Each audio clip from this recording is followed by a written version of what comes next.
Rome was not built in a day. You must have heard this saying before. Centuries have passed since Rome's world dominance came to an end, but its culture is still influential even today. Its philosophy, its words, and its architecture are still popular around the world. This was the superpower that, for the first time in history, laid the foundation of the modern army. It was the one that, for the first time, created a Senate system to run an empire. During its Republic period, it successfully ran a democratic system for nearly 5 centuries. Many modern political terms, such as republic, dictator, Senate, and veto, were taken from Roman politics. At the peak of the empire, its population was so large that 1 out of every 5 people in the world was Roman. If we combine the periods of the Roman kingdom, republic, and empire, Rome remained dominant for more than 2,000 years in total. How was this possible? And then, how did this superpower fall? And why did it fall? Let's find out in today's video. There are many mythological stories about the beginning of Rome. According to one story, there were 2 twin brothers named Romulus and Remus who were thrown into a river when they were babies because they were the illegitimate children of Mars, the god of war. But somehow, these babies reached a forest where a wolf found them and raised them as her own children. Later, the 2 brothers built a settlement together near the Tiber River, but after some time, they got into a fight over control of the city, in which Remus was killed. Romulus then named the city Rome. There are 2 or 3 other mythological stories like this about the beginning of Rome, but according to modern research, all these stories were created by Roman historians at that time to give their kingdom a legendary origin story. To understand the real beginning of Rome, we analyzed modern research and found that, according to some archaeological records, Rome was established around 625 BC. In the beginning, it was a small trading center on the banks of the Tiber River, which slowly grew into a city. At that time, this region was known as Etruria and Latium. People lived in small villages, and perhaps to protect themselves from invasions, they united together, which led to the beginning of Rome. The period from 600 BC to 510 BC is known as Rome's period of kings. The interesting thing is that at that time, the decision of who would become king was not based on hereditary succession. The kings were elected by a ruling body called the Senate. During this period, Rome had a total of 7 kings. The name of the last king on this list was Lucius Tarquinius Superbus, who was also known as Tarquin the Proud. According to historians, he was a tyrant. Then an event happened that changed the entire history of Rome. Lucius Superbus's son was accused of forcing himself on a noblewoman named Lucretia. This news spread through Rome like wildfire, and protests against Lucius Superbus began in different places. Eventually, the people and the nobles joined together and removed Superbus from power. And with this, in 509 BC, the Republic period of Rome began. A government was now established in Rome, which was called the Senate. The Senate was divided into 2 sections. One section was called the patricians, whose members came from rich and powerful families. The other section was called the plebeians, which mostly consisted of representatives from the middle class. The patricians and plebeians together elected 2 leaders who were called consuls. Usually, most of the power was in the hands of the patricians, and they also misused this power. Because of this, there were several conflicts between them and the plebeians. During the Republic period, Rome expanded significantly. By 338 BC, Rome's territory had spread across the entire Italian peninsula. During this expansion, Rome also faced several conflicts. For example, in 390 BC, the neighboring kingdom of the Gauls attacked Rome and caused a lot of destruction. But Rome rebuilt itself. After this, under the leadership of the military leader Camillus, Rome conquered the entire area that is now Italy.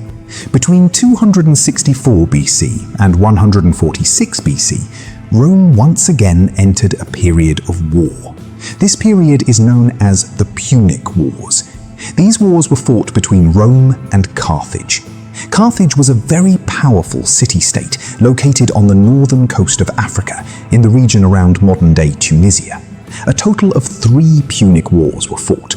After the first 2 wars, Rome took control of the western Mediterranean, which included Spain and the island of Sicily. During this period, Rome also defeated Carthage's legendary general and military tactician, Hannibal. Hannibal's story is so interesting that it could have an entire video of its own. The Third Punic War was fought between 149 and 146 BC, and in this war, Rome defeated Carthage very badly. After winning the war, Rome first heavily looted Carthage. Then it burned down and completely destroyed the entire city. The Greek historian Appian wrote in his book that around 200,000 people from Carthage died during the Third Punic War, and the 50,000 people who survived were turned into slaves. After this, Rome began expanding toward the east.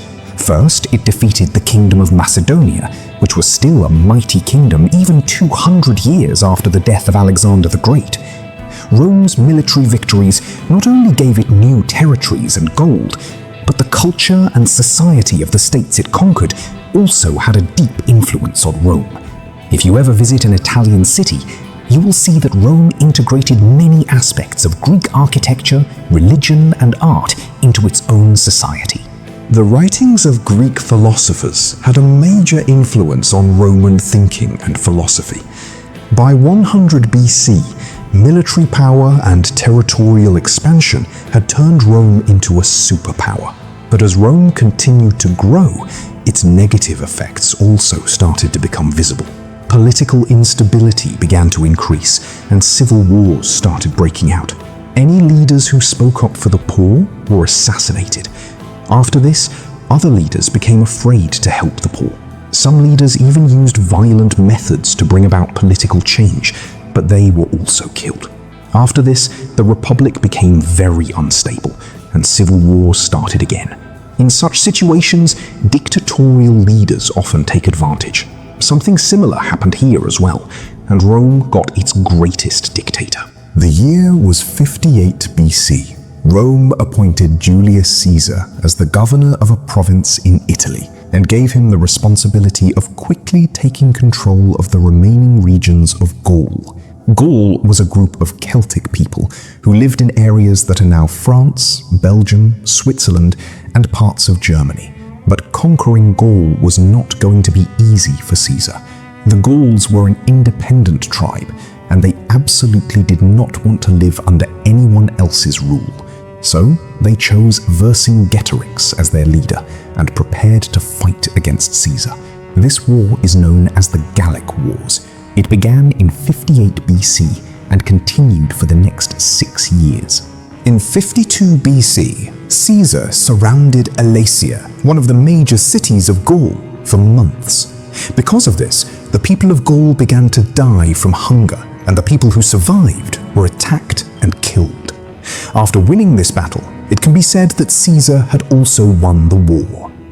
Biographer Plutarch wrote that in this war, Caesar and his army fought against 3 million Gauls, killed 1 million of them, and turned another 1 million people into slaves. The conquest of Gaul made Caesar very popular in Rome.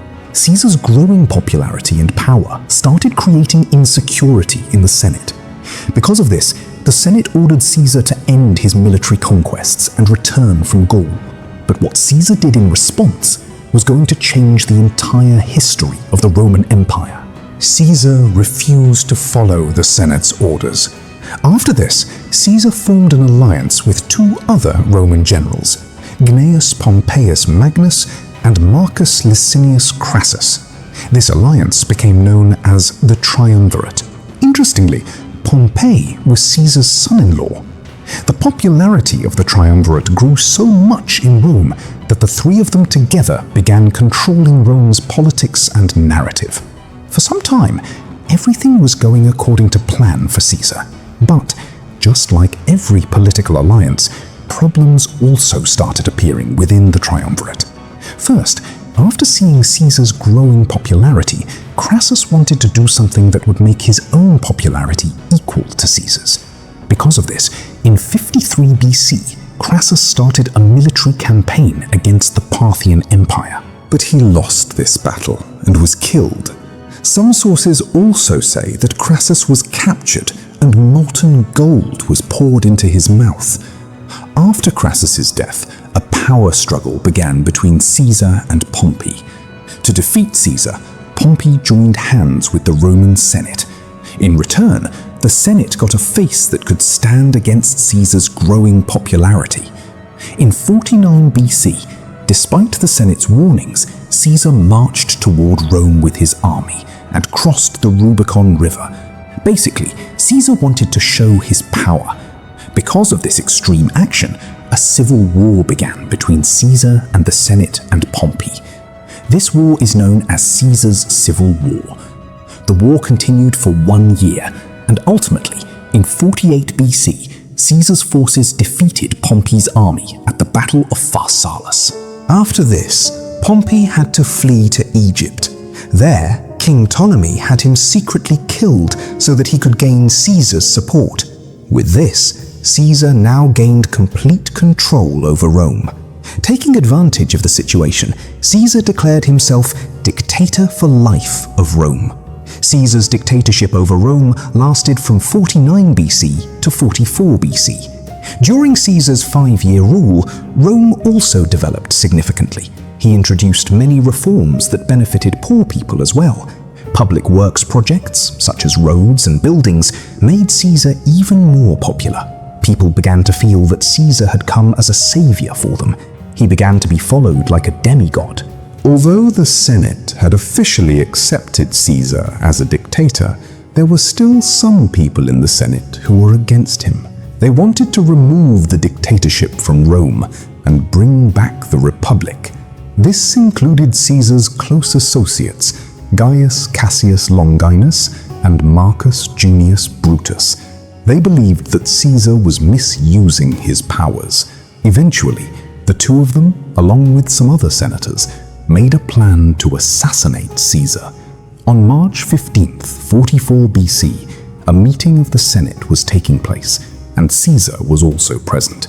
Some senators surrounded Caesar under the excuse of showing him a petition, and suddenly they began attacking Caesar with knives. After this, Caesar was stabbed 23 times in total. In the middle of the attack, Caesar's eyes fell on Brutus, whom he considered his son. After this, Caesar said, "Et tu, Brute?" which means, "You too, Brutus?" These are considered to be his last words. The assassins thought that by killing Caesar, they would take power into their own hands. But Caesar was so popular that all the citizens of Rome stood against the Senate. Caesar's death once again pushed Rome into a civil war. This is where Caesar's grandnephew Octavian enters the story. Caesar had officially adopted him. Octavian formed the second triumvirate with Caesar's close friend Mark Antony and Lepidus and started a war against the Senate. In 42 BC, at the Battle of Philippi, the three of them defeated the Senate and took control of Rome. After this, control of the Western Roman Empire was given to Octavian. Mark Antony controlled the East, while Lepidus was given North Africa. But later, Octavian sidelined Lepidus and took complete control into his own hands. For several years, Octavian and Mark Antony ruled Rome together, but this alliance also could not last for very long. While Mark Antony was ruling the Eastern Roman Empire, he became friends with Cleopatra, and before long, the two fell in love. Interestingly, Cleopatra had once had an affair with Caesar, and the two of them also had a son together. After hearing this, Octavian began to believe that Mark Antony was now planning to form new alliances and increase his own power. After this, trust issues began to develop between the two, and Octavian started spreading propaganda against Mark Antony. He claimed that Mark Antony now wanted to make Cleopatra the Queen of Rome, that he had forgotten Roman values, and eventually he declared him a traitor. In response, Mark Antony questioned Octavian's legitimacy and said that Octavian had no claim to Rome because he was not Caesar's real son. After this, a war began between the two. After several battles, the Battle of Actium took place in 31 BC. In this battle, Octavian's naval forces defeated the fleet of Antony and Cleopatra. After this, both of them fled to Egypt. But Octavian did not leave them there either. He sent his army and surrounded them for an entire year. Then, in 30 BC, Antony and Cleopatra accepted defeat and both committed suicide. After this, Octavian was declared the first emperor of Rome, and he took the name Augustus, and with this, the Roman Empire began. Augustus's rule lasted for 41 years, and this period is known as Pax Romana, meaning Roman peace. Before Augustus, there was almost always some kind of war or political instability going on in Rome, and the people had become tired of it. Because of this, people really liked Augustus's stable rule. Augustus was a very capable emperor. He stopped conflicts throughout his empire, introduced many progressive laws, and also focused on architecture. These decisions made Augustus different from most other Roman emperors, because when we study history, we'll see that most Roman emperors were indulgent and were not very interested in ruling. In 14 AD, at the age of 75, Augustus died of natural causes. After Augustus's death, he began to be considered a god, and this belief continued until the end of the Roman Empire. Even the month of August was named after Augustus. After Augustus, his adopted son Tiberius ruled for 22 years. Tiberius's rule was the period when Jesus Christ was crucified. After Tiberius died, it was the turn of his adopted son Caligula to become emperor. Caligula is known as a crazy and cruel emperor. Caligula would have many innocent people killed on accusations of conspiracy.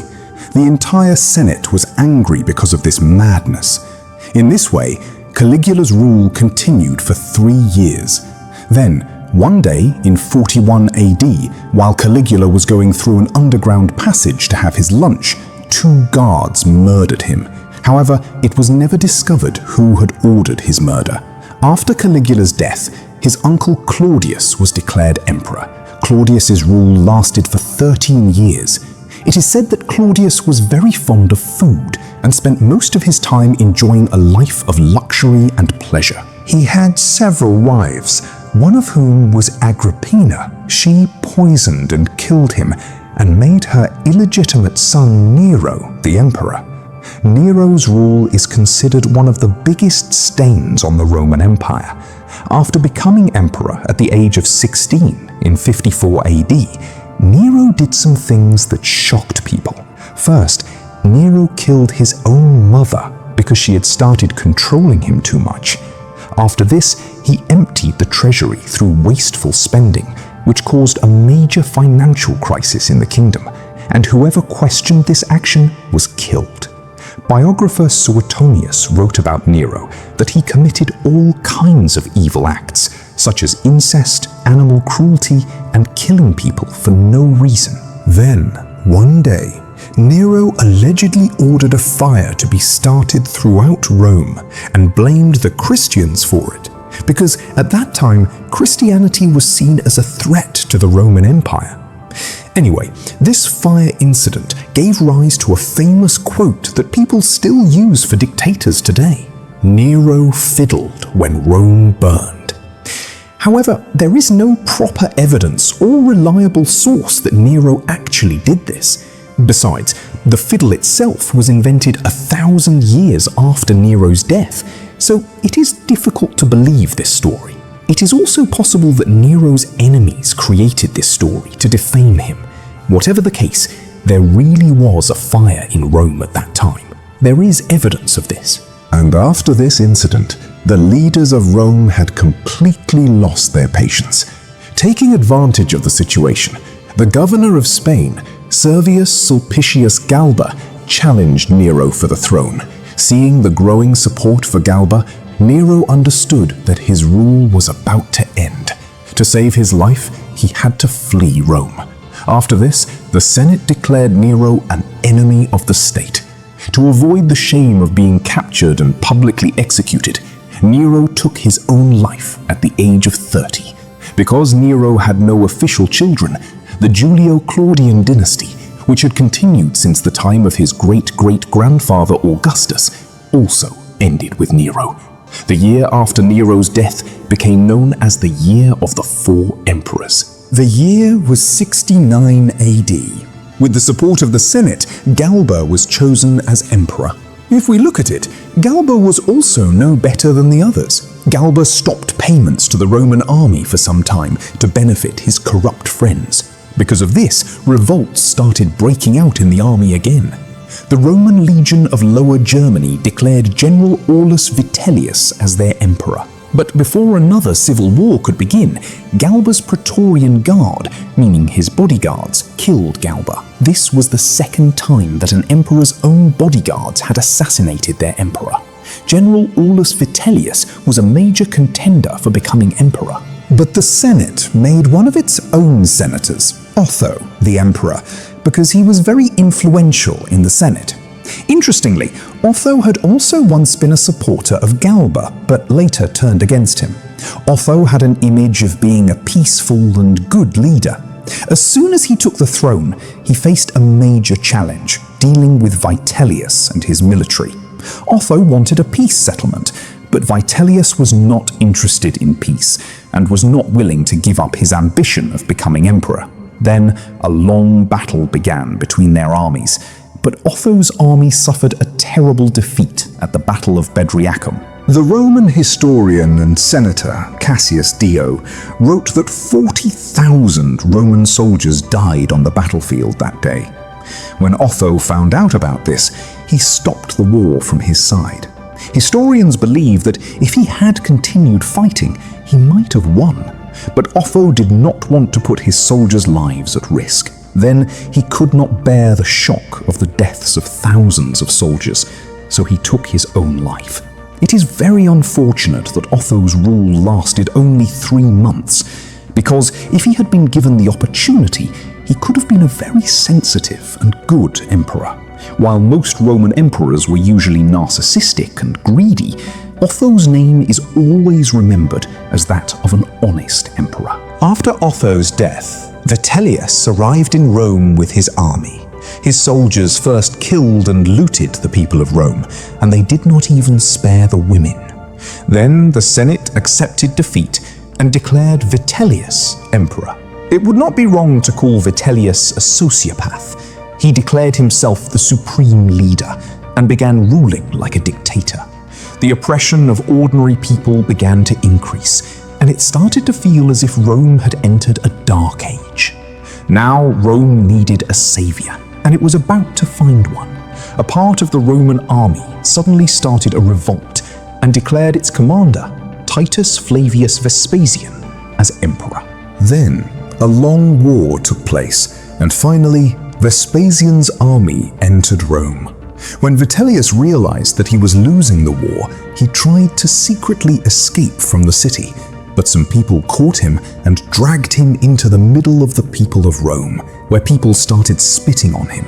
Then he was brutally tortured and killed, and his body was thrown into the river. On December 22nd, 69 AD, the Senate declared Vespasian emperor. This was the end of a long period of turmoil in Rome, and the beginning of a new era of a peaceful and prosperous Roman Empire, which became known as the Flavian dynasty. During Vespasian's rule, construction of the Colosseum began, which is still one of the biggest tourist attractions in the world today. Vespasian was an intelligent and good politician. He restored law and order and took care of both Rome's elite class and its ordinary citizens. He fully restored the power of the Senate and introduced many reforms that focused on public welfare.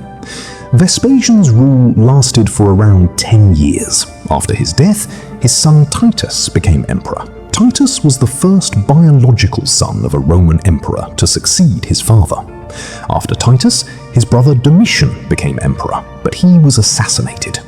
After this, the period from 96 AD to 192 AD is known as the era of the good emperors. During this period, Trajan was considered the best emperor by his people. It was during this time that Rome became a city with 1 million people, and the empire reached its largest area in its entire history. Rome connected its new regions through roads. This system still defines Europe's transportation map today. After Trajan's rule, Emperor Hadrian strengthened the defenses. He built large forts in Britain and had the Pantheon built in Rome. Inside the Pantheon, Hadrian also had paintings of his lover Antinous made, which can still be seen today. The philosopher Marcus Aurelius, who is considered the last of the good emperors, spent most of his time in military conquests. In between battles, he wrote his manifesto on Stoic philosophy, Meditations. After Marcus Aurelius, Pax Romana finally came to an end under his son Commodus. Commodus was more interested in gladiator fights than in his actual work. Eventually, some of Commodus's enemies had him assassinated by a fighter and slave named Narcissus, who strangled him to death. After this, Rome once again fell into chaos. For the next 100 years, the Roman Empire remained highly unstable. During this period, more than 25 emperors came to power, and almost all of them were assassinated. At one point, the Praetorian Guard even killed an emperor and then put the position of the next emperor up for auction. There were also many emperors whose rule lasted only a few days or weeks. The exact length of some of their reigns is still uncertain, but the record for the shortest reign belongs to Gordian II, whose reign lasted for around 22 days. In 285 AD, Diocletian, who was the emperor at that time, divided the Roman Empire into western and eastern parts to manage it properly. He then created a system in which one emperor ruled the west and another ruled the east. Both of them were given the title of Augustus. Under each of these two emperors, there was one deputy emperor who was given the title of Caesar. Because of this period became known as the Tetrarchy. Then, in 305 AD, Diocletian did something very rare. He voluntarily gave up the throne and became the first Roman emperor to do so. After this, Diocletian's co-ruler and the emperor of the Western Empire, Maximian, also retired. After this, Constantine, the son of the Caesar of the Western Empire, was appointed emperor of the Western Empire and was given the titles of both Augustus and Caesar. But Maxentius, the son of Maximian, demanded that he also be given the title of Caesar.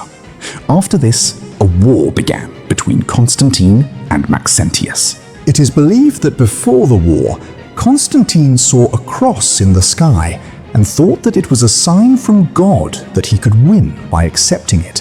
He then had the cross painted on his flags and the banners of his army. Constantine won this war, and Maxentius was killed. After winning the war, Constantine accepted Christianity and made it the official religion of his empire.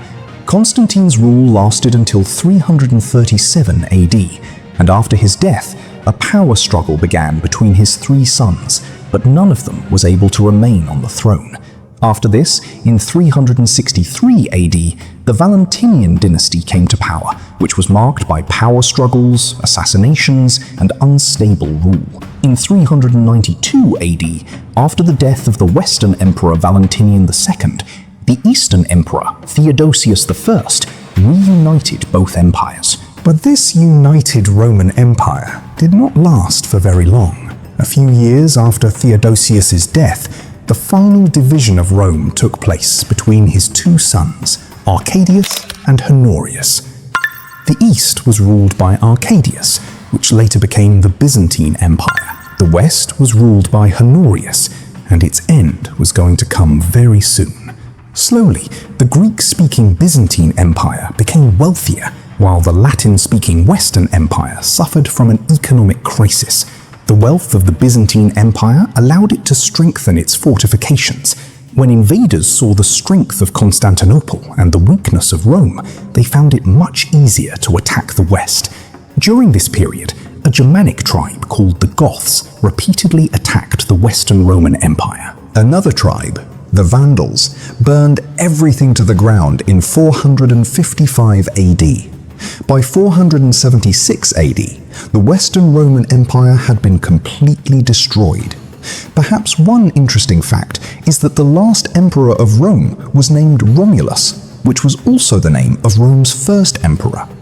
After being defeated by a Germanic general named Odoacer, Romulus was sent into exile. He spent the rest of his life in exile, and in this way, the Roman Empire came to an end. If you enjoyed this video, then please make sure to like, share, and subscribe. It takes a lot of hard work and time to make videos like this, so your support is very important for our motivation. And before you leave, make sure to tell us in the comments which philosophical history topics you would like to see videos about in the future. See you soon with another philosophical